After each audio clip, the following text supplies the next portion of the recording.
Jean-Baptiste de Richardville, known as Pinšiwa in Miami and Joseph Richardville, was the last akima of the Miami people. He was a signatory to the Treaty of Greenville and later treaties with the United States through the Treaty of Mississinwas, a fur trader who controlled an important portage connecting the Maumee River to the Little River. By his death in 1841, he was considered the wealthiest man in Indiana. He had acquired more than 20 square miles of property along the rivers. In 1827 he completed construction of a treaty house partially funded by the United States. The Richardville House is the first in northeastern Indiana to be built in the Greek Revival style, the oldest Native American house in the state, and one of the few surviving treaty houses in the United States. It was designated in 2012 as a National Historic Landmark. Biography. Jean-Baptiste de Richardville was born about 1761 in the Miami village of Akima, son of Takuma, sister of the Miami chief Pacan, and Joseph de Richardville, a French fur trader from Quebec. The boy was well educated and learned to speak Miami and Algonquin language, Iroquois, French, and English. He gained his status in the tribe from his mother's people as it had a matrilineal system. As an adult, Pinšiwa later refused to speak white European languages or wear European-style clothing. Richardville and his mother made most of their income from the fur trade and control of a portage connecting the Maumee River to the Little River, known today as the Little Wabash River. The Northwest Ordinance of the United States Congress declared that all important portages in the region were to be free for use.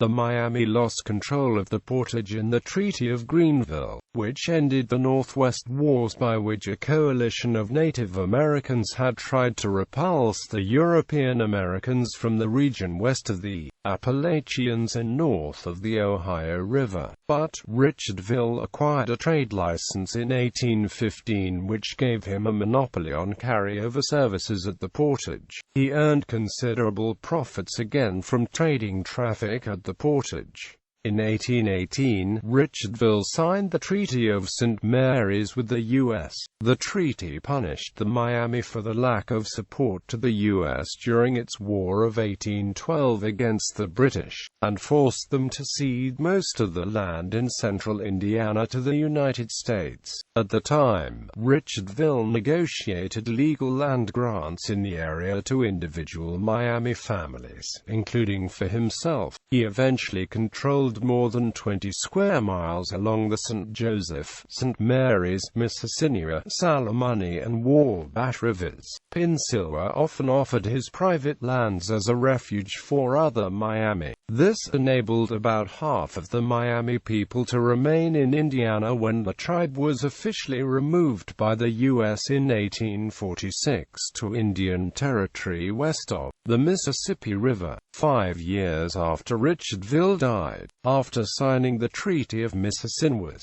Richardville was given $600 by the United States toward building the Richardville House in present-day Fort Wayne, where he lived the rest of his life. Richardville used his own funds for the remainder of the total estimated cost at the time of $2,200 to build the house. When completed in 1827, it was the first Greek Revival-style house in northeastern Indiana. At the time of his death in 1841, Richardville is considered to have been the richest man in the state of Indiana. He was succeeded as chief by his eldest daughter's husband, Francis LaFontaine. The Richardville house remained in the family until 1894.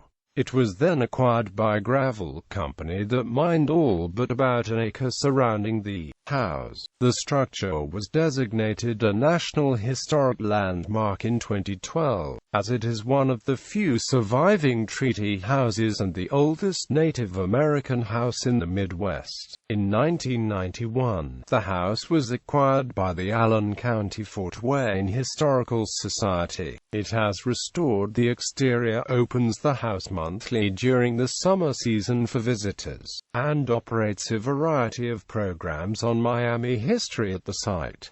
Legacy and honors. Richardville County, Indiana was named for him. Wildcat Creek, whose watershed encompasses Howard and another county, was named for him.